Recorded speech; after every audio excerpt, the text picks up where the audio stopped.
आज हम लोग अपना बेसिक अकाउंटिंग टर्म्स को कंटिन्यू करेंगे। लास्ट क्लास में हम लोगों ने प्रीवियस सेशन में हम लोग काफ़ी सारे अकाउंटिंग टर्म्स देखे थे।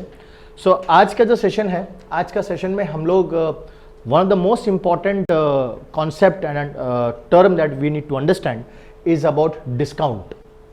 ये वर्ड जो डिस्काउंट है, ये कोई नया वर्ड नहीं है हमारे लिए, correct. Discount is a very common word and very attractive word.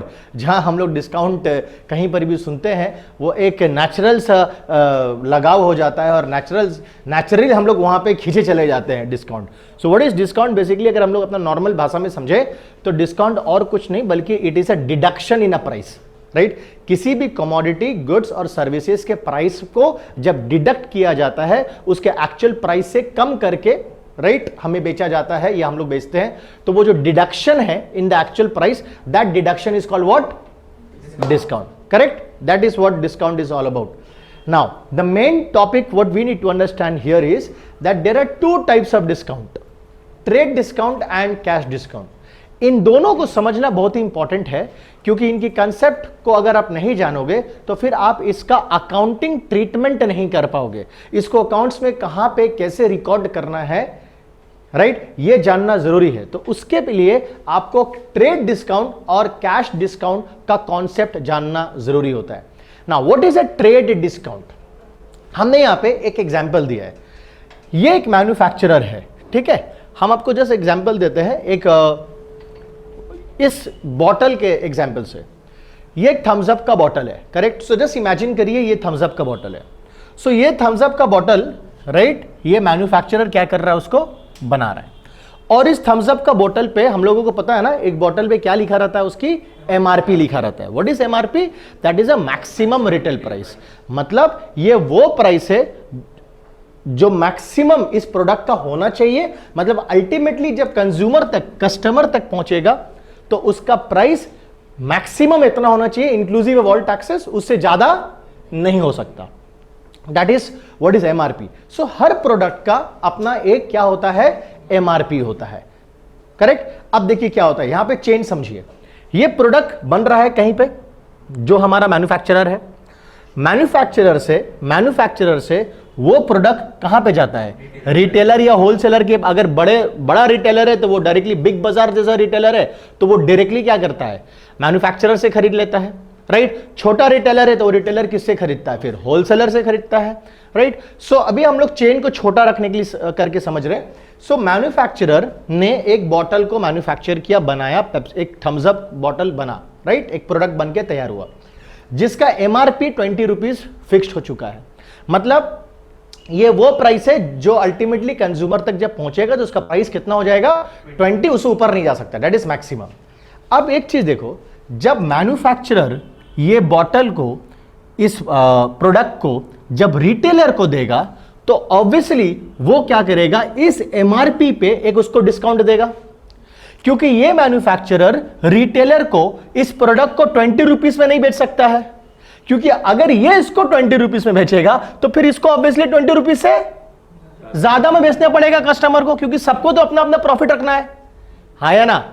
So in that case you cannot exceed MRP because there is already an MRP written here. So therefore manufacturer क्या करता है, इस MRP पे, please ध्यान दीजिएगा, MRP पे एक discount offer करता है रिटेलर को, करेक्ट। से फॉर एग्जांपल वो डिस्काउंट हो जाता है 20%। सो 20% and on MRP, correct, 20% on MRP। सो 20 रुपया का 20%, 20% ऑफ 20 इज हाउ मच, 4। यानी कि जब ये मैन्युफैक्चरर इस प्रोडक्ट को रिटेलर को देता है तो वो रिटेलर को कितना में देता है, 16 में देता है, राइट। सो जैसे वो उसको 16 में दिया, अब ये रिटेलर इस प्रोडक्ट को जब कंज्यूमर को बेचेगा तो उसके पास 4 रुपया प्रॉफिट रखने का मार्जिन है, वो उसको 20 रुपीज में बेच सकता है एमआरपी में ना। अब इस पूरा चीज को समझो, समझ में आ रहा है हम क्या बोल रहे हैं। सो मैन्युफैक्चरर ने रिटेलर को एमआरपी पे एक डिस्काउंट दिया, करेक्ट। ये डिस्काउंट क्यों दिया? ये डिस्काउंट इसीलिए दिया गया मैन्युफैक्चरर से रिटेलर के द्वारा, ताकि रिटेलर आगे इस बोतल को बेच सके, आगे इस बोतल का वो ट्रेड कर सके। Did you get it? Did you get it what I am trying to tell you? So that is how the name came trade discount. Because तुम देखो ना, अगर ये मैन्युफैक्चरर बोलता है कि नहीं, हम ये बोतल को रिटेलर को 20 रुपया में ही बेचेंगे, तो रिटेलर बोलेगा भैया आपने इस बोतल का एमआरपी रखा है 20 रुपया, और आप हम ही को अगर 20 रुपया में बेचेंगे तो हम आगे कस्टमर को कितना में बेचेंगे? करेक्ट? तो आपको तो मेरे को थोड़ा सा छूट, डिस्काउंट देना पड़ेगा ताकि हम आगे और ट्रेड कर सके। समझ में आ रहा है? So the discount which is given on the MRP, the maximum retail price, हर एक प्रोडक्ट का अपना एमआरपी होता है, और उस एमआरपी पे जो डिस्काउंट दिया जाए उस डिस्काउंट को हम लोग क्या बोलते हैं? Trade discount. करेक्ट? अब नेक्स्ट आता है कैश डिस्काउंट। क्या होता है कैश डिस्काउंट? कैश डिस्काउंट नाम से पता चल रहा है क्या होता है कैश डिस्काउंट। देखो, कैश डिस्काउंट तभी दिया जाता है जब बिजनेस चाहता है कि उसका जो कस्टमर है पैसा उसको जल्दी दे दे। सो देयरफॉर उसको लालच दी जाती है कि बेटा तू अगर अभी पैसा दे देगा, जैसे फिर फॉर एग्जांपल मैं बोलूंगा देखो अगर तुम 1 साल का फीस मेरे को दे दोगे तो हम तुमको 1 साल का अगर फीस मेरे को कैश में दे दोगे तो मैं तेरे को 5% का डिस्काउंट दूंगा। So what discount is that which I am going to give it to you? Only if you are going to give me the fees for the 1 year. That is what discount? Cash discount. So cash discount क्यों दिया जाता है? Cash discount दिया जाता है for the prompt collection of the payment, ताकि सामने वाला को मोटिवेट कर पाए कि वो जल्दी से आपका पैसा क्या करे? दे दे। सो इसी एग्जांपल को हम लोग समझते हैं, इसी एग्जांपल से हम लोग समझते हैं। सो यहां पे हमारा मैन्युफैक्चरर है। सो मैन्युफैक्चरर ने ये थम्स अप का बॉटल को रिटेलर को दिया। एक बॉटल का प्राइस कितना है? 20 रुपीज। लेकिन मैन्युफैक्चरर ने इस 20 रुपीज जो एमआरपी है उस पर उसने क्या किया? 20% का डिस्काउंट दिया। 20% का डिस्काउंट कितना रुपया होता है? 4 रुपया। यानी कि इस बॉटल को रिटेलर को कितना में दिया गया? 16 रुपया में दिया गया। ये जो 4 रुपया का डिस्काउंट हुआ, ये कौन सा डिस्काउंट हुआ? Trade discount. करेक्ट? अब ये रिटेलर मान लेते हैं कि 10 बॉटल्स खरीदता है। कितना बॉटल्स? सो देयरफॉर 16 इंटू 10 कितना होता है? 160 रुपया। करेक्ट? अब ये जो मैन्युफैक्चरर है ये रिटेलर को बोलता है कि अगर तुम मेरे को ये 10 बॉटल का दाम 160 रुपया अभी का अभी पेमेंट कर दोगे तो मैं तुमको 5 रुपया का क्या दूंगा? डिस्काउंट दूंगा। ये 5 रुपया का जो डिस्काउंट है ये क्या डिस्काउंट हो गया? Cash discount. क्योंकि ये 5 रुपया का डिस्काउंट ऑफर क्यों किया गया? मैन्युफैक्चरर चाहता था कि रिटेलर मतलब उसका कस्टमर उसको जल्दी से पैसा दे दे, इसीलिए उससे जल्दी से पैसा निकलवाने के लिए मैन्युफैक्चरर ने उसको क्या कर दिया?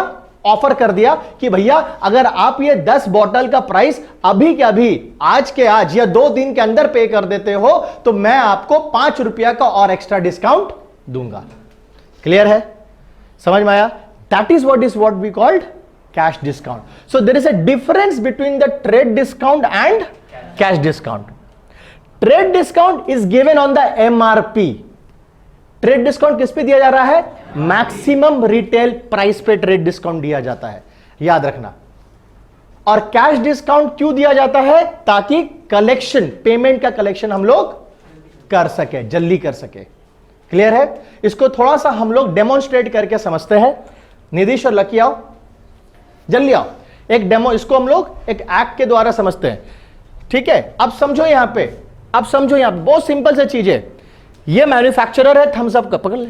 ये मैन्युफैक्चरर है, ये इस बोतल को बना रहा है. ठीक है? इसने इस बोतल को प्रोडक्शन किया और उसमें एक लेबलिंग लगाया और उसमें एमआरपी लिख दिया 20 रुपया. क्या लिख दिया? हमें रिटेलर, ये बोतल हम इससे गए, इससे हम खरीदे, दो हमको, हम खरीद लिए इससे. करेक्ट? अब ये बताओ, इसका एमआरपी 20 रुपया है. क्या ये हमको 20 रुपया में बेचेगा? कभी नहीं. अगर ये बेचेगा तो हम खरीद लेंगे? कभी नहीं खरीदेंगे. हम लेंगे भाई तू अगर मेरे को एमआरपी में बेचेगा तो मैं इसको कितना में बेचूंगा? ये तो कस्टमर है, ये तो गाली देगा हमको अगर हम एमआरपी के ऊपर बेचेंगे इसको तो. करेक्ट? समझ में आ रहा है कि नहीं आ रहा है? सो इसने बोला मेरे को कि चलिए हम आपको एमआरपी पे क्या देते हैं? डिस्काउंट देते हैं. 20% का। कितना का? सो 20 रुपए इस बोतल का दाम हुआ, 20% अगर डिस्काउंट हुआ तो कितना रुपया हो गया? 4 रुपया। तो हमने इस बोतल को कितना में खरीदा? 16 रुपया में खरीदा। तो मेरे को जो 4 रुपया का जो डिस्काउंट मिला है इससे, वो मेरे लिए क्या है? वो मेरे लिए क्या है? Trade discount. वो क्या है मेरे लिए? ट्रेड डिस्काउंट है। और उस ट्रेड डिस्काउंट को मैं कहीं पर भी रिकॉर्ड नहीं करूंगा, क्योंकि मेरे लिए इस बोतल का परचेस प्राइस, कॉस्ट प्राइस कितना है? 16। मैं नहीं बोलूंगा कि मेरे को 20 रुपया का सामान 16 रुपया में मिला। बात समझ में आ रहा है? मैं बोलूंगा मैंने बोतल को कितना में खरीदा? 16 रुपया में खरीदा। Are you getting it my point? समझ में आ रहा है? सो मेरे लिए, for me as a retailer, for me the cost price of this bottle is how much? 16। Clear है? Now I will sell this bottle to him. He is a customer. I will sell it 17, 18, 19, 20.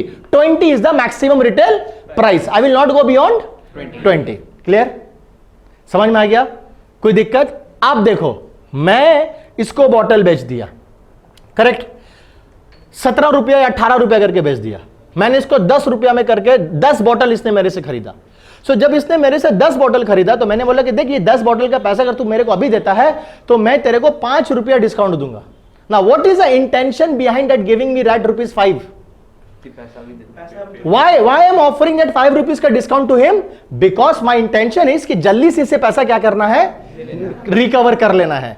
उसके लिए जो मैं 5 रुपया छोड़ रहा हूं इसको, वो मेरे लिए क्या डिस्काउंट हो गया? कैश। क्योंकि वो डिस्काउंट तभी देंगे जब वो मेरे को क्या देगा? कैश देगा। अदरवाइज हम डिस्काउंट देने वाले नहीं है। क्लियर है? और ये कैश डिस्काउंट को मैं यहां पर रिकॉर्ड करूंगा। इसने जो मेरे को डिस्काउंट दिया था, ट्रेड डिस्काउंट, वो हम रिकॉर्ड नहीं करेंगे। क्यों नहीं करेंगे? क्योंकि मेरे लिए कोई एहसान नहीं किया मेरे ऊपर में। मेरे लिए तो ट्रेड डिस्काउंट माइनस करने के बाद जो कॉस्ट आएगा वो मेरे लिए कॉस्ट प्राइस है, तो वो डिस्काउंट हम अपना बुक्स पे रिकॉर्ड नहीं करेंगे। लेकिन अब हम जब इसको बोतल बेचे और इसको बेचने के बाद इससे जल्दी पैसा निकलवाने के लिए जो हम इसको डिस्काउंट दे रहे हैं, वो डिस्काउंट हमको रिकॉर्ड करना पड़ेगा। क्योंकि उसमें मेरा इंटेंशन क्या है कि जल्दी से इसे पैसा क्या करना है? रिकवर कराना है। सो दो डिस्काउंट, दोनों का नियत इंटेंशन अलग। इसने मेरे को एमआरपी पे डिस्काउंट इसीलिए दिया ताकि मैं आगे ट्रेड कर सकूं। अगर मेरे को वो एमआरपी पे डिस्काउंट देता ही नहीं तो हम वो बोतल इसको बेचते कैसे? सो द मैन्युफैक्चरर और the wholesaler will give me a discount and MRP on the maximum retail price में जो डिस्काउंट दिया जाता है, that is what we called trade discount and that is not recorded. Clear है? Thank you. समझ में आया? बढ़िया से समझ में आया? ट्रेड डिस्काउंट और कैश डिस्काउंट का बीच का डिफरेंस समझ में आया? पक्का? अच्छा समझ में आया? कोई डाउट नहीं है ना? ये रिकॉर्ड नहीं होगा। रिकॉर्ड ये होता है, कैश डिस्काउंट रिकॉर्ड होता है। क्योंकि इसका मेरे लिए कोई फायदा नहीं हो ना। मेरे को ऐसा हुआ क्या? ट्रेड डिस्काउंट देना नॉट ट्रांजैक्शन। वो तो 20 रुपए का चीज को 4 रुपया माइनस करके 16 रुपए में दे दिया हमको। तो मेरे लिए तो खरीद दाम कितना है? 16 ही है। हाँ, अगर मेरा मैन्युफैक्चरर बोलता चलिए 16 रुपया भी देगा तो और 1 रुपया छोड़ देंगे, अभी हमको बोलता चलिए 16 रुपया अभी देगा तो 1 रुपया और, हाँ, तो वो मेरे लिए क्या हो गया? वो फायदा है। वो मेरे लिए क्या? वो रिकॉर्ड करेंगे हम। समझ में आया? लेकिन जो एमआरपी पे जो डिस्काउंट दिया वो रिकॉर्ड नहीं करेंगे। क्लियर है? अच्छी तरह से समझ में आया? कोई डाउट है इसमें? सपना को कोई डाउट है? क्यों नहीं होता होगा?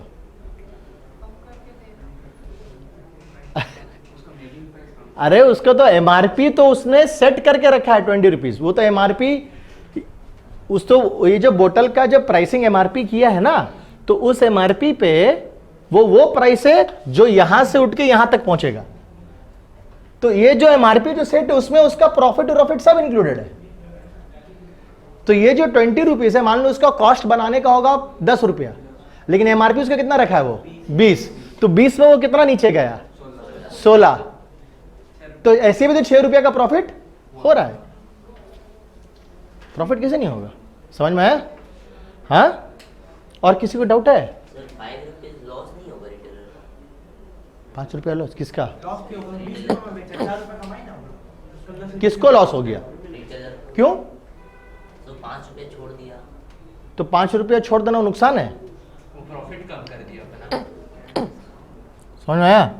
ठीक बोला वो इसका, प्रॉफिट मार्जिन। ठीक है। Loss is a very different thing. Loss और प्रॉफिट इज पास और फेल। नंबर कम आना इज नॉट पास फेल। समझ में आ रहा है? नंबर कम आना इज नॉट फेल। क्लियर है कि नहीं? ये पास और लॉस और प्रॉफिट में प्लीज कंफ्यूज नहीं करना।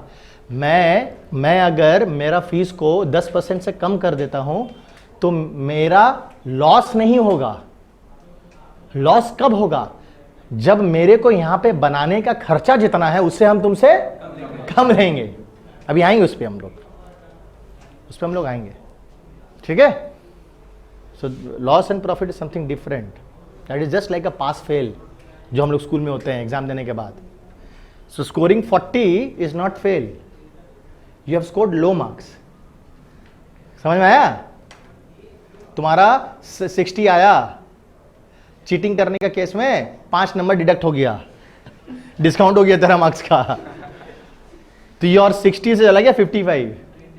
सो तेरा एवरेज गिर गया लेकिन पास कर गया, तो फेल नहीं किया। समझ में आ रहा? शिवानी क्या हो गया? इतना सीरियस है? हाँ शिवानी बोले, दीपिका आज पहला बात तो शिवानी बोले हैं तुमको। नहीं सब नहीं बोलता है, हमको नहीं पता सब, हम आज पहला बार बोले हैं। तो प्रॉब्लम क्या आएगा तुमको? शिवानी बोल देगा तो बहन का नाम से जानी जा रही है। अच्छा है,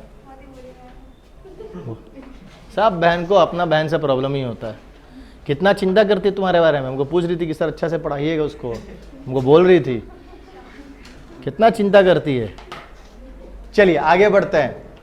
तो ये डिस्काउंट, ट्रेड डिस्काउंट और कैश डिस्काउंट, कॉन्सेप्ट क्लियर? तुम लोग बेटा कहीं लिख नहीं रहे हो कुछ भी,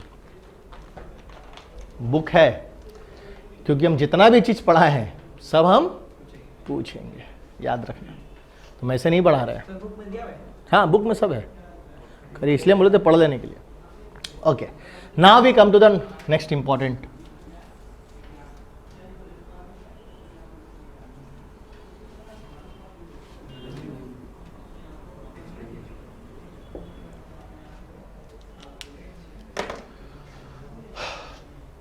रेवेन्यू और expense. The next term is revenue and expense. क्या होता है रेवेन्यू? रेवेन्यू एक रिकरिंग मॉनिटरी या इकोनॉमिक एक्टिविटी है from any source. Please try to understand, please try to understand the definition, the two-line meaning of the term revenue. इस definition में आपको एक वर्ड नजर आएगा, रेकरिंग। रिकरिंग का मतलब क्या होता है? जो बार बार रिपीट करेगा, जो बार बार रीअकर, फिर से अकर होगा। जो एक बार होके खत्म हो जाए that is not recurring, that is non recurring.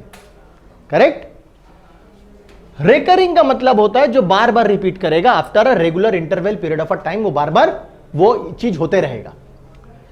Recurring monetary या इकोनॉमिक बेनिफिट, मतलब आपको किस तरह का बेनिफिट हो रहा है? एक इकोनॉमिक बेनिफिट हो रहा है, नॉन इकोनॉमिक नहीं। कैसा बेनिफिट हो रहा है? इकोनॉमिक मॉनेटरी बेनिफिट हो रहा है, लाभ हो रहा है, आपका बेनिफिट हो रहा है फ्रॉम एनी सोर्स, कोई एक सोर्स से। So I give a practical example. This is George academy, this are the students. ठीक, बच्चा स्टूडेंट से जॉर्ज एकेडमी को क्या मिलता है? फीस। और ये फीस बताओ रिकरिंग है कि नॉन रिकरिंग है?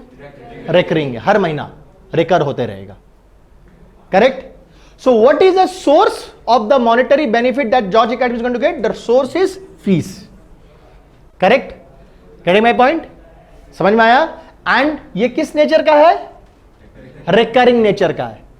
It's an economic benefit, it is a monetary benefit जो रिकरिंग नेचर में हमको मिल रहा है। सो जॉर्ज एकेडमी के लिए स्टूडेंट से आने वाला फीस क्या बन जाएगा? रेवेन्यू। क्लियर? नहीं समझ में आया? समझ में आया? फॉर एग्जाम्पल, मेरा काम है घर बनाना और उसको रेंट में देना, भाड़ा में देना। आई एम अ डेवलपर, हम बिल्डिंग्स बनाते हैं, हम कॉन्ट्रैक्टर, हम बिल्डिंग्स बनाते हैं, रियल एस्टेट डेवलपर है। मेरा काम है कि हम बिल्डिंग्स बना करके उसको हम रेंट में देते हैं। So for me I will be getting a recurring nature का बेनिफिट हमको मिलते रहेगा, हर महीना हमको भाड़ा मिलेगा। सो what is the source? Rent is the source, correct? Rent से हमको हर महीना हमको एक मॉनेटरी बेनिफिट रिकरिंग होगा। सो मेरे लिए रेंट क्या बन जाएगा? रेवेन्यू बन जाएगा। समझ में आ रहा है? एक मनी लेंडर, उसने पैसा उधार में दिया। मनी लेंडर समझते हो ना, जो पैसा उधार में देता है। सो उसने जो पैसा उधार में दिया उसको इंटरेस्ट मिलता है कि नहीं मिलता है? हर महीना इंटरेस्ट मिल रहा है।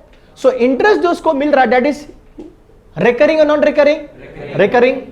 So it's a monetary benefit, is an economic benefit for that particular money lender which he is receiving on a recurring basis, and that interest becomes a revenue for whom? For that particular money lender. समझ में आया?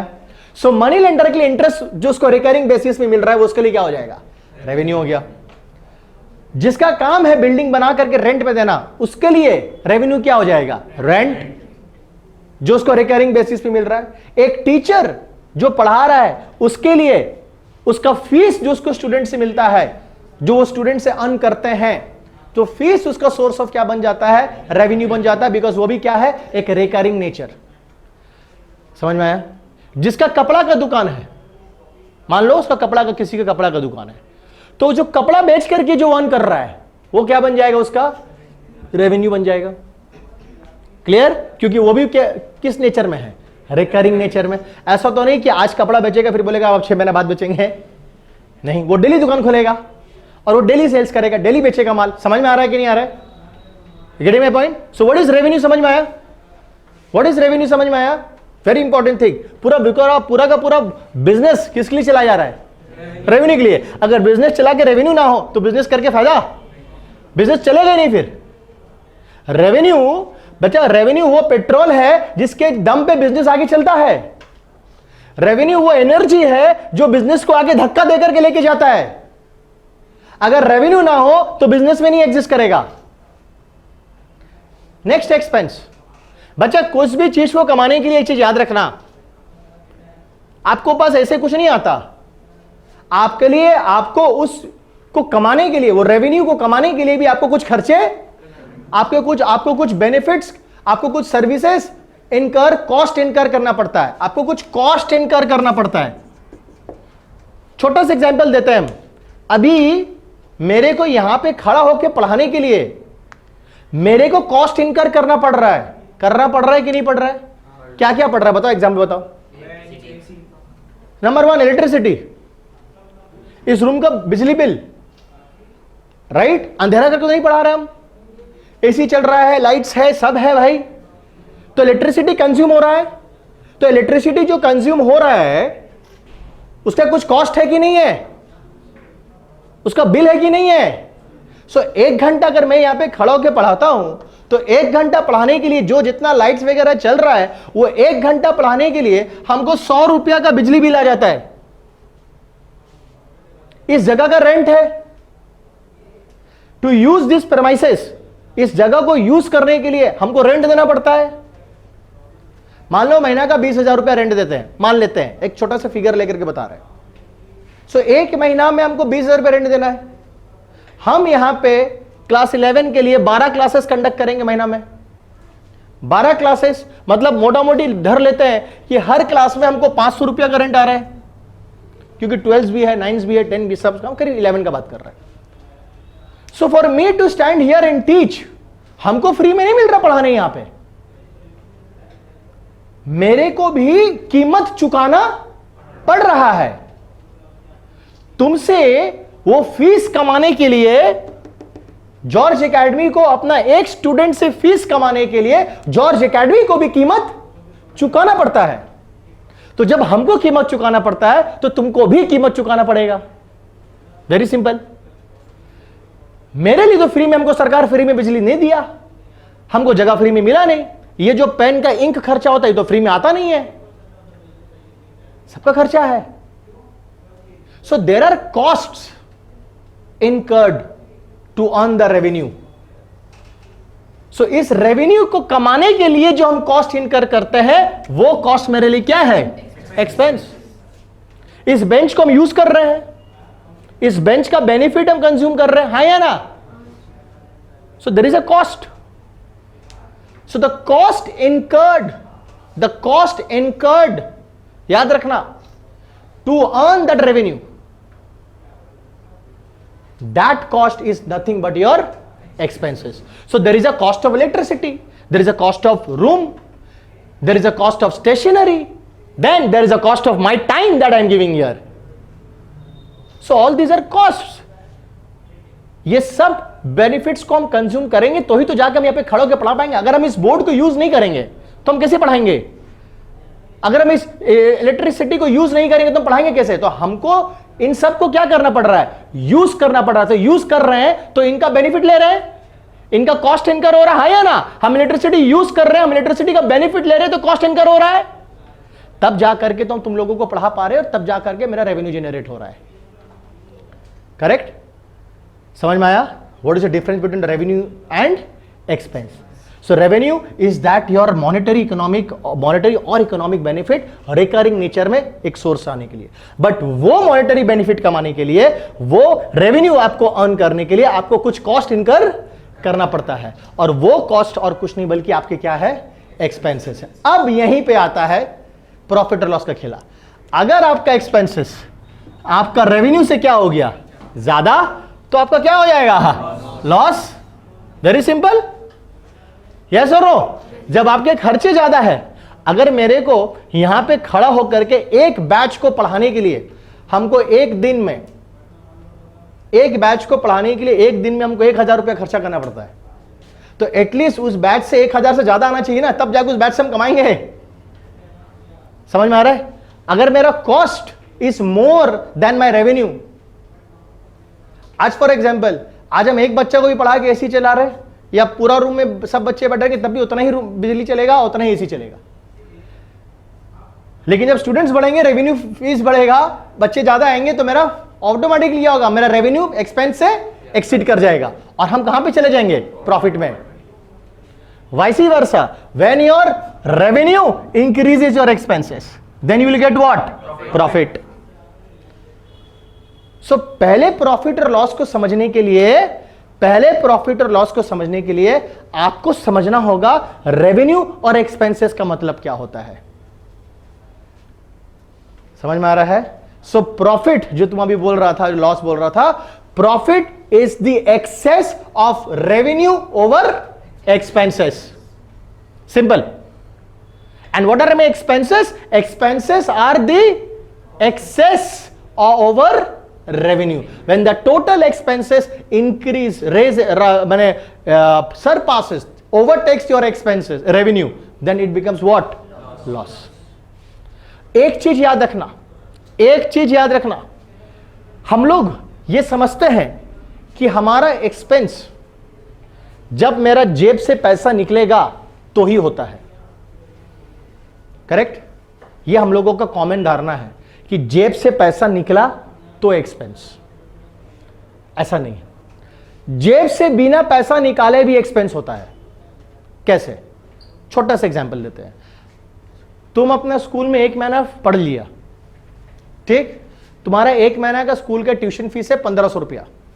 तो तुमने 1 महीना पढ़ लिया, लेकिन तुमने फीस दिया नहीं। तो जब तुमने फीस नहीं दिया, तो एक बात बताओ, जब उस महीना का अपना खर्चा जोड़ोगे तो उस खर्चा में स्कूल का फीस लिखोगे कि नहीं लिखोगे? हाँ, एकदम लिखेंगे। भले तुमने पेमेंट नहीं किया है, लेकिन तुम्हारा उस महीना के एक्सपेंसेस का लिस्ट में स्कूल के ट्यूशन फीस आएगा कि नहीं आएगा? आएगा, क्योंकि तुमने स्कूल में पढ़ा है, स्कूल में पढ़ाई करके एक महीना तुमने स्कूल से बेनिफिट लिया है, तुम्हारा 1500 रुपया खर्च एक्सपेंस हो गया है, क्योंकि तुमने 1500 रुपया का बेनिफिट स्कूल से ले लिया है, लेकिन तुमने पेमेंट, इसका मतलब ये नहीं कि तुम्हारा एक्सपेंस हुआ नहीं। इसलिए हम बोलते हैं कि expense is a benefit consume. हम लोग आएंगे जब अकाउंटिंग का कुछ कॉन्सेप्ट्स करेंगे, उसमें रेवेन्यू रियलाइजेशन कॉन्सेप्ट जब करेंगे तो उसमें हम आपको रेवेन्यू और एक्सपेंसेस के बारे में और डिटेल बताएंगे। अभी जस्ट हल्का एक हिंट दे दिए, तो अभी जस्ट आपको ये समझना था कि what is the difference between revenue and expenses, and from here we understood what is profit and loss. No problem, आगे बढ़े। क्या लिखे? गुड्स। सो जो नेक्स्ट टर्म है हमारा वो है गुड्स। क्या होता है गुड्स? हाँ, देखो सिंपल, जिस चीज में आप ट्रेड करते हो, मतलब जिस कमोडिटीज को आप खरीदते हो वापस बेचने के लिए, उसे हम लोग क्या कहते हैं? गुड्स। सो से फॉर एग्जांपल मेरा स्टेशनरी का बिजनेस है। क्या, किस चीज का बिजनेस है? तो पेन, पेंसिल, जितना भी स्टेशनरी सामान मेरे लिए क्या हो गया? गुड्स। वापस बेचने के लिए, प्लीज याद रखना, फॉर रीसेल, प्लीज याद रखना। हम क्यों बोल रहे हैं, इसमें एक थोड़ा सा एक ट्विस्ट है। ट्विस्ट ये है, समझो, ये एक फर्नीचर का दुकान है, ठीक? फर्नीचर का शोरूम है, तो यहां पे क्या बिक रहा है? बिकता है सारे फर्नीचर्स, करेक्ट? अब ये जो फर्नीचर का शोरूम है, इसने बॉट, इसने खरीदा 2 सोफा सेट्स, राइट? सो इसने 2 सोफा सेट्स खरीदा, करेक्ट? लेकिन इसने वो दो सोफा सेट को वापस से बेचने के लिए नहीं, बल्कि अपना दुकान में रखने के लिए, सजाने के लिए, क्योंकि उसका भी दुकान में तो कस्टमर लोग आएंगे, कस्टमर लोग आएंगे तो लोग बैठेंगे कहां? तो उनके लिए क्या खरीदा? Sofa set. बात समझ में आ रहा है? क्लियर? सो अब क्या इस सोफा सेट को वो अपना गुड्स मानेगा? नहीं, याद रखना ये चीज। सो अगर वो ये 2 सोफा सेट को खरीद रहा है अपना शोरूम में सजाने के लिए, बिकॉज उसको वापस क्या करना है? बेचना है, तो इसको एज ए क्या कंसीडर करेगा? वो गुड्स कंसीडर करेगा। सो जिस चीज का आपका धंधा है, सिंपल भाषा अगर बात करें, जिस चीज का आपका बिजनेस है, आप जब उस चीज को खरीदते हैं या उस कमोडिटी को हम लोग गुड्स बोलते हैं। अगर आपका कपड़ा का दुकान है, आपका गारमेंट का बिजनेस है, तो आप जब गारमेंट आपके लिए क्या बन जाएगा? गुड्स। अगर आपका शू बिजनेस है, लेदर प्रोडक्ट्स का बिजनेस है, तो शूज, हैंडबैग्स, पर्सेस जो आपकी दुकान में जो आप खरीदते हैं दुकान में वापस बेचने के लिए, वो क्या बन जाएगा? गुड्स। अगर आपका स्टेशनरी का शॉप है, तो स्टेशनरी आइटम्स जो आप खरीदते हैं वापस बेचने के लिए, वो आपके लिए क्या है? गुड्स। समझ में आया? So goods are those commodities in which we actually trade and which we buy for resale purpose. So अगर आपका मोबाइल का शॉप है, आपका मोबाइल की शोरूम है, तो आप जो मोबाइल खरीद रहे हैं अपने शोरूम में रखने के लिए, वापस बेचने के लिए, वो क्या बन जाएगा आपका? वो गुड्स। अब इसी से 2 टर्म्स और जुड़ा हुआ है, परचेजेस एंड सेल्स। जब आप गुड्स खरीदते हैं तो आप क्या वर्ड यूज करते हैं? Purchases. So the word purchase means that you have bought what? Goods. तो जब आप हिसाब रखोगे, जब आप लिखोगे ना कि मैंने कितना रुपया का सामान खरीदा है, आप हिसाब रखोगे कि नहीं करोगे? अगर आपका मोबाइल का शॉप है, आप मोबाइल का बिजनेस करते हो, तो जब आप मोबाइल खरीदोगे बेचने के लिए, तो आपके पास एक हिसाब रहेगा कि नहीं कि आपने कितना मोबाइल खरीदा है। तो आप जब हिसाब रखोगे तो आप मोबाइल शब्द का इस्तेमाल नहीं करोगे, आप किस वर्ड का इस्तेमाल करोगे? परचेज का। Will not use that, you will not say bought mobile, you will not say कि हम मोबाइल के हिसाब रख रहे हैं, हम किसके हिसाब रख रहे हैं? Purchase. Purchase means what? Goods. आप गुड्स के हिसाब रख रहे हैं। Goods means what for you? Mobile, correct? So for एक मोबाइल शॉप के लिए mobile becomes the goods which he is buying for reselling the purpose. तो जब हम लोग गुड्स खरीदते हैं तो हम लोग अपना रिकॉर्ड्स में गुड्स वर्ड का इस्तेमाल नहीं करके क्या वर्ड का इस्तेमाल करते हैं? परचेजेस वर्ड का इस्तेमाल करते हैं। गुड्स वर्ड का इस्तेमाल नहीं करके क्या करते हैं हम लोग? परचेजेस। उसी तरह जब हम लोग गुड्स बेचते हैं तो हम लोग क्या वर्ड यूज करते हैं? सेल्स। समझ में आया? सो अभी इसी बैक टू दिस एग्जांपल में जाते हैं। ये फर्नीचर का शोरूम है। अब फर्नीचर का शोरूम में 2 सोफा सेट खरीदा गया। अब ये 2 सोफा सेट किस लिए खरीदा गया? पर्सनल यूज के लिए, अपना शोरूम में यूज करने के लिए। करेक्ट। सो क्या हम इस 2 सोफा सेट के लिए हम बोलेंगे कि हमने परचेज किया है? नहीं। समझ में आ रहा है? बट अगर ये 2 सोफा सेट खरीदा गया है फर्नीचर के स्टोर में, फर्नीचर का शोरूम में ये 2 सोफा सेट खरीदा गया वापस बेचने के लिए, तो हम क्या बोलेंगे? परचेज। तब हिसाब में हम सोफा सेट वर्ड यूज नहीं करेंगे, हिसाब में क्या लिखेंगे? परचेज। परचेज मतलब हमने क्या खरीदा है? गुड्स। गुड्स मतलब हमने वही चीज खरीदा है जिसका मेरा बिजनेस है। यह आपको याद रखना है, यह बहुत इंपॉर्टेंट चीज है। लोग सुनने में आपको देखने में बहुत आसान लग रहा है, लेकिन जब आप करने चलोगे ना तो यह चीज थोड़ा सा मुश्किल करेगा आपको। है सिंपल, कुछ बहुत बड़ा चीज नहीं है इसमें। सिर्फ इतना याद रखना है कि गुड्स किसे कहते हैं। जिस चीज का हमारा ट्रेड है, जिस चीज का हमारा बिजनेस है, उसी को हम लोग गुड्स कहते हैं। और जब गुड्स खरीदे तो हम लोग गुड्स के बदले हम लोग हिसाब में, रिकॉर्ड्स में गुड्स वर्ड यूज नहीं करके परचेज। और जब गुड्स बेचे तो सेल्स। तो अब ये फर्नीचर का दुकान जब फर्नीचर बेचेगा तो क्या वर्ड यूज करेगा? सेल्स। वो नहीं बोलेगा मैंने फर्नीचर बेचा, वो सीधा क्या बोलेगा? मैंने सेल्स किया। समझ में आया? अब इस फर्नीचर की दुकान में एक एसी लगा हुआ था। क्या लगा हुआ था? एसी। वो एसी पुराना हो गया, 5 साल हो गया। अब वो क्या करता है? उस एसी को बेचता है। क्या वो वर्ड यूज करेगा सेल्स? नहीं, क्योंकि उसका एसी का बिजनेस नहीं है, उसका एसी का धंधा नहीं है, उसका एसी का ट्रेड नहीं है। बात समझ में आ रहा है कि नहीं आ रहा है? Are you getting my point? उसका काम किसका है? फर्नीचर का। तो जब वो फर्नीचर ही बेचेगा तभी जाके तुम वर्ड यूज क्या करोगे? सेल्स। और अगर फर्नीचर के अलावा कुछ और बेचा हुआ इस दुकान से, उसका कोई पुराना एसी था या पुराना कोई कंप्यूटर था जो वो डिस्कार्ड कर रहा है, 6 महीने यूज किया, खराब हो गया, बेच रहा है, तो ही कैन नॉट से कि मैंने सेल्स किया। समझ में आ रहा है कि नहीं आ रहा है? क्या बोल सकते हैं कि मैंने सेल्स किया? नहीं। सेल्स वर्ड तभी यूज होगा जब आप उसी चीज को बेचोगे जिस चीज का आपका बिजनेस है। मतलब इन शॉर्ट किसको बेचोगे? गुड्स को जब बेचोगे तो। क्लियर? किसी को डाउट इसमें? पक्का? हाँ पक्का, कोई डाउट नहीं है?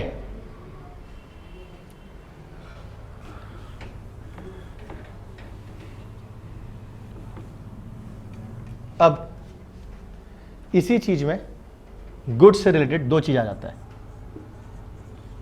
स्टॉक और इन्वेंटरी। अगेन ये 2 वर्ड लोगों को लगता है कि दोनों सेम है, बट ये दोनों सेम नहीं है, ये 2 अलग अलग चीजें। Inventory is much wider term which includes stock. What do I mean when I say this? जब हम बात करते हैं स्टॉक का, तो स्टॉक का मतलब होता है अनसोल्ड गुड्स। तो अब जब यहां से नीचे से उतरोगे, जैसे आप टुवर्ड्स जीटी रोड जाना शुरू करोगे तो right and left hand side में सारा फर्नीचर का दुकान है ना। तो आपको जो रोड से उसकी शोरूम के अंदर में जितने फर्नीचर दिख रहे हैं वो उसका क्या है? स्टॉक। समझ में आया? Those are unsold goods lying इधर इन योर शॉप और इन योर गोडाउन। तो जब आप एक दुकान में जाते हो, आप एक ग्रोसरी का शॉप में जाते हो, एक किनारा का दुकान में जब घुसते हो और उसका शोकेस में सारा सामान देखते हो, वो उसका क्या है? स्टॉक, जो बिका नहीं। समझ में आया? जो उसका बिका नहीं। सो अनसोल्ड गुड्स लाइंग इधर in your shop, in your showroom और in your godown, that are called what? Stock. So stock माने, to be very specific, stock माने स्टॉक ऑफ फिनिश प्रोडक्ट जो बनके तैयार है. लेकिन इन्वेंटरी माने क्या हुआ? अब मान लो फर्नीचर का मैन्युफैक्चरर है, वो फर्नीचर बना रहा है. तो ये लोग जितने भी हमारे यहाँ पे जितने भी फर्नीचर शॉप्स है, उनका अपना अपना फैक्ट्री है, वो लोग अपना फर्नीचर फैक्ट्री में बना करके यहाँ पे बेचते हैं. तो जब उसका फैक्ट्री में जाओगे तो तुमको 4 तरह का स्टॉक मिलेगा. क्या? एक रॉ मटेरियल,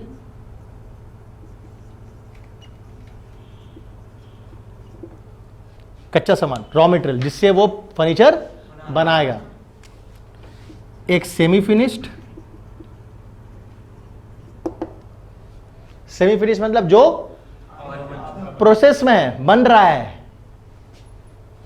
सो रॉ मटेरियल मिलेगा, सेमी फिनिश मिलेगा जिसको हम लोग WIP बोलते हैं, वर्क इन प्रोग्रेस. RIP नहीं, वो रेस्ट इन पीस है, ये WIP है, वर्क इन प्रोग्रेस. या उसको हम लोग क्या बोलते हैं? सेमी फिनिश्ड गुड्स बोलते हैं. और एक होता है वहां पे फिनिश्ड गुड्स. क्या होता है वहां पे? Finished goods. सो देयरफॉर आपको एक इन्वेंटरी मिल रहा है रॉ मटेरियल का, एक इन्वेंटरी मिल रहा है सेमी फिनिश्ड गुड्स का, और एक इन्वेंटरी मिल रहा है आपको फिनिश्ड गुड्स का. सो स्टॉक हम सिर्फ किसे कहते हैं? फिनिश्ड गुड्स का अनसोल्ड जो पार्ट आपके पास पड़ा हुआ है. बट जब हम इन्वेंटरी में बात करते हैं तो इन्वेंटरी में सब आ जाता है. रॉ मटेरियल जो पक रहा है, आधा कच्चा आधा पक्का, वो उसको भी हम लोग किसमें इंक्लूड कर दिए? इन्वेंटरी में. So that is why I am saying inventory is the broader aspect. Inventory includes stock. So stock of goods, अगर हम इन्वेंटरी की बात करेंगे, अगर हम बिजनेस के इन्वेंटरी की बात करेंगे तो इन्वेंटरी में हम सबका स्टॉक ले लेंगे, हम सबका इन्वेंटरी ले लेंगे, रॉ मटेरियल से लेकर फिनिश गुड से लेकर के सेमी फिनिश गुड सबको ले लेंगे.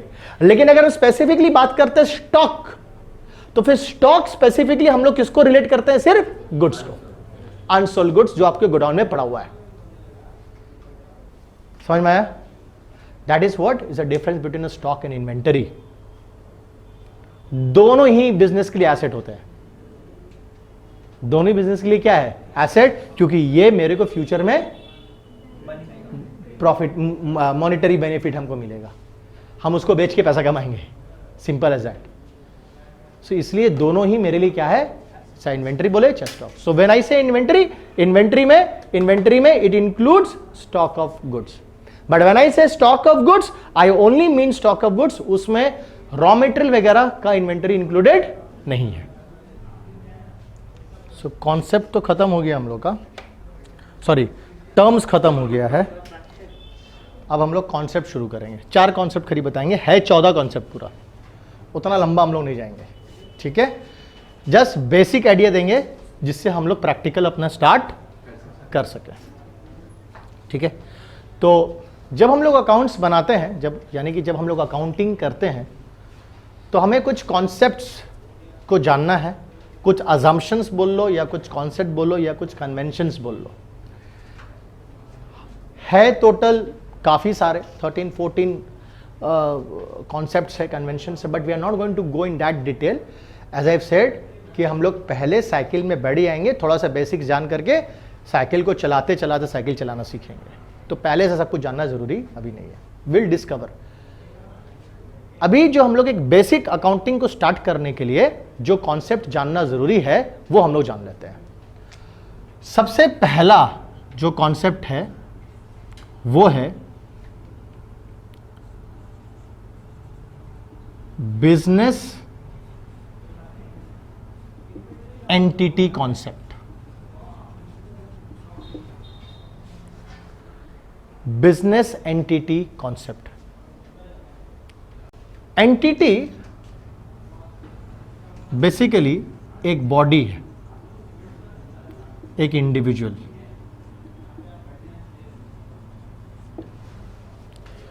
Now what do we mean by the term business entity concept? देखो बच्चों, यहां पे कल हम लोग देखे थे ना चंदू को और उसका सीसीडी को, थोड़ा सा चेंज कर दिए डायग्राम, करेक्ट, ग्रो कर गया वो। बिजनेस एंटिटी कॉन्सेप्ट बोलता है कि चंदू तो एक पर्सन है ही, आप उसका बिजनेस को, उसका सीसीडी को भी आप क्या मानेंगे? एक पर्सन मानेंगे। आप इसको एक अलग एंटिटी मानोगे, इसको एक अलग बॉडी मानोगे, सिर्फ मानोगे, है नहीं। पर्सन कौन है? एक्चुअल में चंदू है। बट जब हम लोग अकाउंट्स करते हैं, जब हम लोग अकाउंटिंग करते हैं, तो अगर हम लोग ये चीज को समझ ले, जस्ट थोड़ा देर के लिए, सिर्फ अकाउंटिंग करते वक्त हम लोग ये चीज को अज्यूम कर ले कि ये भी एक क्या है? पर्सन है, तो हमें आसानी होगा अकाउंटिंग करने के लिए। क्यों आसानी होगा? क्यों इजी होगा? क्योंकि हम अकाउंटिंग जब करते हैं तो किसका करते हैं? बिजनेस का करते हैं, ना कि बिजनेस का ओनर का करते हैं। ये लोग दोनों को सेपरेट किया जाता है एज पर अकाउंटिंग कॉन्सेप्ट के अनुसार से। सो अकाउंट की दुनिया में, in the world of accounting, only for the purpose of doing accounting, you just need to think that the Chandu is a different person, a separate person, and his business, the CCD जो उसका business है, वो एक अलग entity है। इसकी पहचान चंदू से अलग है। चंदू का पहचान अलग है, इसका पहचान अलग है। तो आप जब अकाउंटिंग करते हो तो आप किसके बुक्स में करते हो? सीसीडी के बुक्स में करोगे। किसके बिहाफ से सोचोगे? सीसीडी के बिहाफ से सोचोगे। समझ में आ रहा है? किसका ट्रांजैक्शन रिकॉर्ड करोगे? सीसीडी का ट्रांजैक्शन रिकॉर्ड करोगे। समझ में आ रहा है? आपको इसका तरफ से सोचना नहीं है, आपको इसी के तरफ से सोचना है। दैट इज व्हाट पहला कॉन्सेप्ट, ये सबसे इंपॉर्टेंट है। हम भले ही तुमको आज बता दिए, तुमको सुनने में लग रहा होगा कि ये तो बहुत इजी है, लेकिन ट्रस्ट में जब तुम लोग करोगे तो तुम लोग देखना, तुम लोग से गलती होगा। हमने देखा ये चीज, जितना भी आदमी समझ जाता है, लेकिन खुद हम लोग क्या करते हैं? सामने वाला का नजरिए से सोचना शुरू कर देता है। बस वहीं पे गलती का शुरुआत हो गया। आपको हमेशा ये पॉइंट पकड़ के रखना, इससे भटकना नहीं है कि हमको कभी भी सामने वाला का नजर से सोचना नहीं है। हमको जो भी सोचना है अपने नजरिए सोचना है। और हम अपने आप को सीसीडी समझ गए, हम अपने आप को एक पर्सन समझ गए, और उस पर्सन को हम अपने आप को सीसीडी समझ रहे हैं। That is what business entity concept is all about. The second concept is going concern.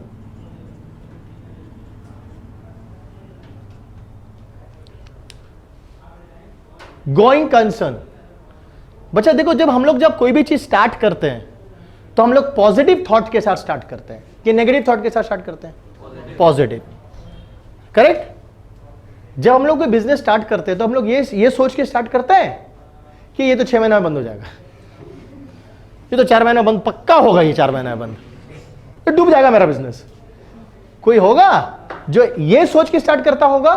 कभी नहीं। जब भी हम लोग कोई बिजनेस स्टार्ट करते हैं तो हम लोग यही सोच के स्टार्ट करते हैं कि ये बिजनेस कभी भी बंद ना हो और ना होगा। सो गोइंग कंसर्न कंसेप्ट हमें लाइफ में, देखो अकाउंट्स कितना अच्छा से सिखाता है। गोइंग कंसर्न कंसेप्ट हमें यह सिखाता है कि लाइफ में पॉजिटिव रहो। अकाउंटिंग कंसेप्ट भी यही बोल रहा है कि जब आप सीसीडी का अकाउंट्स बनाओगे तो अब यही सोच करके सीसीडी का अकाउंट्स बनाना कि सीसीडी कभी बंद होने वाला नहीं है। सीसीडी कभी बंद होने वाला नहीं है, कभी नहीं बंद होने वाला है। क्लियर है? So this is what you have to think. You have to think that business will go on for an indefinite period of a time. Whether you are there or not, business will go on. This is what you have to think. Because कई सारे policies जो हम लोग बनाते हैं, कई सारे जो हम लोग रूल्स होगा अकाउंटिंग में, वो इस पर डिपेंड करेगा। क्योंकि जहां अगर आपने सोच लिया कि 4 महीने बाद बंद हो जाएगा तो क्या करेंगे, 2 महीने बाद अगर बंद हो गया तो क्या करेंगे, तब फिर सब गड़बड़ होना शुरू हो जाएगा। इसलिए आपको ये सोचना है, तब फिर आप तो अकाउंट्स बनाओगे नहीं, अब 4 महीने तो बंद होने वाला है, क्या बनाएंगे अकाउंट्स, छोड़ दो। समझ में आ रहा है कि नहीं आ रहा है? So that is what you have to think, that this business will go on forever and ever, it's not going to stop, so you have to be positive, that is going concern concept. Number 2, money measurement concept, very important, ये हम लोग तब से discuss कर रहे हैं। हम लोग अकाउंट्स उन्हीं चीजों का रखते हैं, उन्हीं एक्टिविटी का रखते हैं जिसको हम लोग पैसा में मेजर किया जा सकता। देखो बेटा, अकाउंट्स में हमने आपको बताया था लास्ट क्लास कि अकाउंट्स में अगर आप कोई भी फिगर देखते हो, कोई भी डिजिट देखते हो ना, जैसे 100, तो ये ₹100 है। अगर आप देखते हो ना 5, तो ये ₹5 है। Everything in accounts is measured in terms of money, and if you're not able to measure it in terms of money, you are not supposed to record it. हम उन्हीं एक्टिविटीज को रिकॉर्ड करते हैं, उन्हीं ट्रांजैक्शंस को, उन्हीं activities को record करते हैं जिनको मनी में मेजर किया जा सके, जिसका एक पैसा में मोल लगाया जा सके। जैसे जब हम लोग पेट्रोल खरीदते हैं तो लीटर में खरीदते हैं, हम लोग कपड़ा खरीदते हैं तो मीटर में लेते हैं, डिस्टेंस मेजर करते हैं तो हम लोग किलोमीटर में मेजर्स करते हैं। एग्जैक्टली उसी तरह अकाउंट्स में हम लोग इकोनॉमिक एक्टिविटीज को कैसे मेजर करते हैं? मॉनिटरी टर्म्स में, दैट इज इंडियन, हम लोग का इंडिया में रुपीज में, यूएसए में डॉलर में। So that is the next important concept that you have to understand, that anything which can not be measured in terms of money, you are not going to record it. सो हम लोग सब चीज को पैसा में तोलते हैं, मनी में मेजरमेंट करते हैं। तो हमारा स्केल क्या हो गया? Money is the scale, rupees is the scale. हमारे लिए स्केल क्या है? रुपीज। सो हम लोग सब चीज को कौन सा स्केल में मेजर कर रहे हैं? रुपीज में मेजर करेंगे। सो पहला हो गया बिजनेस एंटिटी कंसेप्ट, सेकंड क्या हो गया? गोइंग कंसर्न कंसेप्ट, थर्ड क्या हो गया? Money measurement concept. ठीक, नेक्स्ट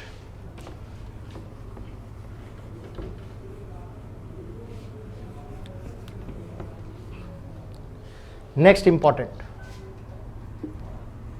इसको एक्चुअली बोला जाता है रेवेन्यू रियलाइजेशन कंसेप्ट या revenue recognition concept.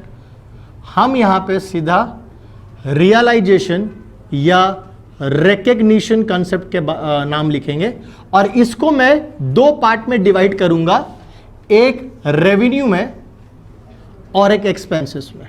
And with this will and the class today.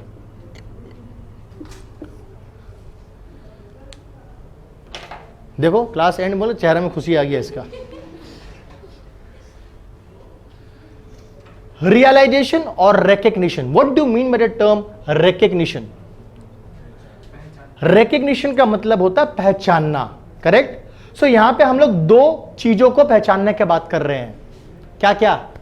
एक रेवेन्यू को पहचानने की बात कर रहे हैं और एक एक्सपेंसेस को पहचानने की बात कर रहे हैं। Clear? What do we mean by the term revenue recognition? मतलब हम लोग रेवेन्यू को कब पहचानते हैं? देखो बेटा, रेवेन्यू को तभी पहचाना जाता है जब रेवेन्यू को कमा लिया गया है या रेवेन्यू को कमाने के लिए जो एक्शन परफॉर्म होना चाहिए था वो परफॉर्म हो चुका है। कभी भी ये कॉन्सेप्ट में, धारणा में मत रहना कि जब तक जेब में पैसा आए नहीं मेरा रेवेन्यू नहीं। अकाउंट्स इस चीज को नहीं मानता क्योंकि हम लोग अक्रूवल बेसिस अकाउंटिंग करते हैं, कैश बेसिस अकाउंटिंग नहीं करते हैं। कैश बेसिस अकाउंटिंग में बहुत सिंपल हो जाता है, जितना पैसा आया पॉकेट में वो मेरा आमदनी और जितना पैसा मेरा पॉकेट से निकला वो मेरा एक्सपेंस। लेकिन अंडर दिस कॉन्सेप्ट जो हम लोग करते हैं, अकाउंटिंग बनाते हैं, अक्रूवल बेसिस कॉन्सेप्ट बोलते हैं, उसमें बहुत सिंपली बताया गया है कि हम लोग रेवेन्यू को उसी दिन रिकॉग्नाइज कर लेंगे जिस दिन हमने रेवेन्यू को अर्न कर लिया है। फॉर एग्जाम्पल मान लो मैं एक मैकेनिक हूं, मैं इलेक्ट्रॉनिक गैजेट्स को रिपेयर करने का एक मैकेनिक हूं। सो मेरे को आपने बुलाया अपने घर में टीवी को रिपेयर करने के लिए। आपका एक एलईडी टीवी है, आप बोले हमको कि सर इसको रिपेयर कर दीजिए। मैं गया आपके घर, मैंने रिपेयर किया। रिपेयरिंग करने के बाद आपने मेरा सर्विस चार्जेस पूछा, मैंने बोला 500 रुपया भाई। तो बोला भैया आज तो मेरे पास नहीं है, 2 दिन बाद दे देंगे। हमने ठीक है भाई 2 दिन बाद दे देना, करेक्ट। सो आज तारीख है आपका 1 जून 2022। सो इस दिन मैंने आपका घर में जाकर के टीवी रिपेयर किया, करेक्ट, और आपने मेरे को बोला कि भैया 4 जून 2022 को आपने मेरे को पेमेंट किया। सो मनी मेरे पास रिसीव कब हुआ? 4 जून को। रेवेन्यू रिकग्निशन कंसेप्ट क्या कहता है पता है? रेवेन्यू रिकग्निशन कंसेप्ट बोलता है कि बेटा तुम अपना रेवेन्यू को उसी दिन पहचान लेना जिस दिन तुमने अपना एक्शन परफॉर्म कर दिया है।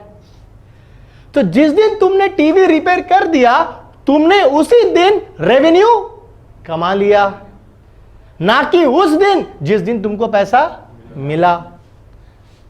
So when did you recognize your revenue? You will recognize your revenue on the day when you have performed that action. Getting my point? मान लो मेरा कपड़ा का दुकान है, तो आप मेरे पास कपड़ा खरीदने आए, मैंने आज 1 जून को आपको कपड़ा बेचा, आपने बोला सर मैं आपको 1 सप्ताह बाद पैसा दूंगा, तो आपने मेरे को 8 जून को पैसा दिया। सो मैं अपना बुक्स में कब मानूंगा, कौन सा तारीख को लिखूंगा कि मैंने उस दिन इनकम कमा लिया है? मेरा इनकम कब हुआ? 1 जून की 8 जून? 1 जून। याद रहेगा? What is revenue recognition concept? So when do we recognise revenue? Revenue कब पहचाना जाता है? जिस दिन आपने वो ट्रांजैक्शन, जिस दिन आपने वो एक्शन परफॉर्म कर दिया, जिस दिन आपने रेवेन्यू को कमा लिया। बेटा रेवेन्यू अर्न और रेवेन्यू रिसीव 2 अलग अलग चीज है। मैंने जिस दिन टीवी आपका घर में जाके बनाया, मैंने उसी दिन आपसे रेवेन्यू अर्न कर लिया, बट उसका रिसीविंग मेरे को कब हुआ? 4 जून को। तो जिस दिन रिसीव होगा मैं उस दिन एंट्री करूंगा पैसा आने का, लेकिन जिस दिन मैंने काम किया उस दिन मेरे को लिख लेना है कि मैंने यहां पे काम कर दिया है, मैंने यहां से 500 रुपया कमा लिया है।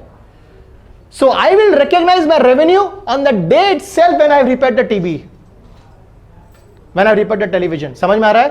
That is what revenue realization or recognition concept teaches us. So when are we realizing our revenue? We are realizing on the same day. Clear? And what is expense realization? Same thing. जिस दिन आपने TV बनवा लिया, आपने TV बनवाया किस दिन? तो आपने मेरा सर्विस लिया किस दिन? 1 जून। सो देयरफॉर आपके लिए 500 रुपया एक्सपेंस कब हो गया? 1 जून। लेकिन आपने पेमेंट कब किया? 4 जून। सो एक्सपेंस किस दिन है? 1 जून की 4 जून? 1 जून। पॉकेट से पैसा कब निकलेगा? 4 जून को। पॉकेट से पैसा कब निकला? 4 जून को। लेकिन आपने टीवी बनवाया कब? 1 जून को। बात समझ में आ रहा है कि नहीं आ रहा है? सो तुम अपना एक्सपेंस कब पहचानोगे? 1 जून को पहचानोगे कि उस दिन तुमको सर्विस मिल गया था, तुमने उस दिन बेनिफिट कंज्यूम कर लिया था। अगर मेरे यहां पे एक स्टाफ काम कर रहा है, टीचर काम कर रहा है, वो 1 जून से लेकर 30 जून तक काम किया, राइट? सो 30 डेज काम करने के लिए मैं उसको 10,000 रुपया दूंगा सैलरी। सो मैं ये 10,000 रुपया मेरा एक्सपेंस, इसी दिन हम रियलाइज एक्सपेंस क्या करेंगे? पहचान लेंगे। सो 30 जून को मेरा 10,000 रुपया सैलरी एज एन एक्सपेंस हो जाएगा, जैसे वो 30 डेज ऑफ इस वर्क कंप्लीट करेगा। भले इसका पेमेंट हम बाद में करें, समझ में आ रहा है? पेमेंट इसके जुलाई में करेंगे, लेकिन ये एक्सपेंस कब का है? जून का है। सो 30 जून को मेरा 10,000 एक्सपेंस हो गया, चाहे हम पेमेंट करें या ना करें, चाहे हम बाद में करें। अगर आज आप समोसा खाने जाते हो हाजरा स्वीट्स में, आप एक शॉप में जाते हो, आप 50 रुपया का समोसा खाते हो, कोल्ड ड्रिंक पीते हो, और आप दुकानदार को बोलते हो कि भैया आज मेरे पास पैसा नहीं है, मैं आपको 2 दिन बाद दूंगा। तो आप 2 दिन बाद जाकर उसको 50 रुपया देते हो। तो आप अपना बुक्स में एक्सपेंस कब लिखोगे? जिस दिन आपने जाकर के समोसा और कोल्ड ड्रिंक को कंज्यूम किया था। तो जिस दिन आपने कंज्यूम किया था, बेनिफिट आपने उसी दिन लिया है, आपका एक्सपेंस भी उसी दिन हो गया है, लेकिन उसकी पेमेंट बाद में हो रहा है। सो आप वेट नहीं करोगे पेमेंट का कि जिस दिन पेमेंट करेंगे उस दिन मेरा एक्सपेंस होगा, नहीं, आपका एक्सपेंस तो उसी दिन हो गया था जिस दिन आपने जाकर के हाजरा स्वीट्स में आपने समोसा और कोल्ड ड्रिंक को खा लिया था, पी लिया था। सो that is what is revenue real है। आज अगर इस हम जगह में रेंट पे है तो 30 डेज हम रहते हैं तो हमको 20,000 रुपीज का रेंट देना पड़ता है। तो जैसे ही मेरा 30 डेज कंप्लीट होगा, यहां पे मेरा 20,000 का रेंट एज एन एक्सपेंस खड़ा हो गया। समझ में आ रहा है? समझ में आ रहा है? सो एक्चुअली हम हर दिन रेंट नहीं देते हैं, हम हर दिन रेंट नहीं देते हैं, हम 30 डेज तक मेरा रेंट क्या हो रहा है? अक्रू। अक्रू होते होते यहां पे क्या हो जाएगा? ड्यू डेट लग जाएगा। जैसे यहां पे 30 दिन खत्म हुआ, मेरा 20,000 रुपया एक्सपेंस। अगर मान लो हमने बीच में छोड़ के चला गया, इस जगह को छोड़ दिए बीच में, तो मेरे से क्या करेगा? 15 डेज का रेंट लेगा। हम उसको बोलेंगे नहीं, तारीख तो 30 जून का है, तो 30 जून आएगा तब ना 20,000 रुपया रेंट होगा। तब तो उस हिसाब से हम 29 जून को भाग जाएंगे, एक दिन पहले बोले कि 30 जून तो आया नहीं। समझ में आ रहा है? तब वो बोलेगा बड़े 29 जून तक का पैसा दो मेरे को, क्योंकि इस यहां से यहां तक तुमने कंज्यूम किया है। सो यहां से यहां तक का रेंट अक्रू हो चुका है, यहां से यहां तक का रेंट तेरे लिए एक्सपेंस हो चुका है। भले इसका ड्यू डेट अभी नहीं आया था, लेकिन तू जहां तक रहा वहां तक को तो रेंट दे, ये मेरे को मेरा लैंडलॉर्ड बोलेगा। समझ में आ रहा है? Getting my point? सो एक स्टूडेंट अगर उसको अगर फीस देना है हर महीने की 1 तारीख को, तो 1 महीना पढ़ के जैसे 1 तारीख आएगा उसके 1 महीना पहले, 1 दिन पहले पढ़ के छोड़ के चला गया, बोलेगा नहीं 1 तारीख तो आया नहीं, तो फीस कहां का? नहीं, ऐसे नहीं।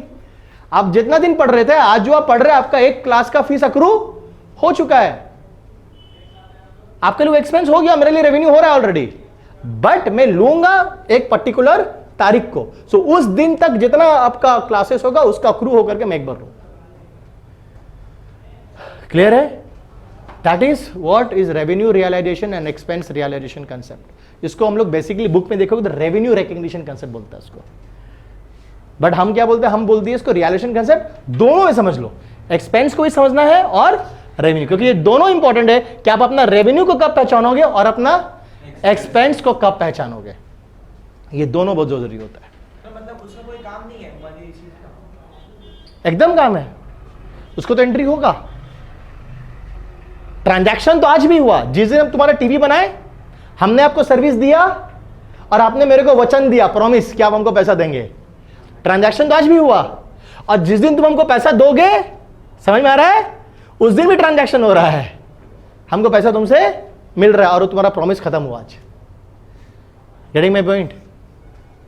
सो जिस दिन पैसा लिखने को तो एंट्री करनी है, पैसा आने को तो एंट्री करनी है। नो, ये कोई इसमें हो ही नहीं सकता कि इसमें पैसा लिखने की एंट्री ना हो। क्लियर है? समझ में आया बढ़िया से?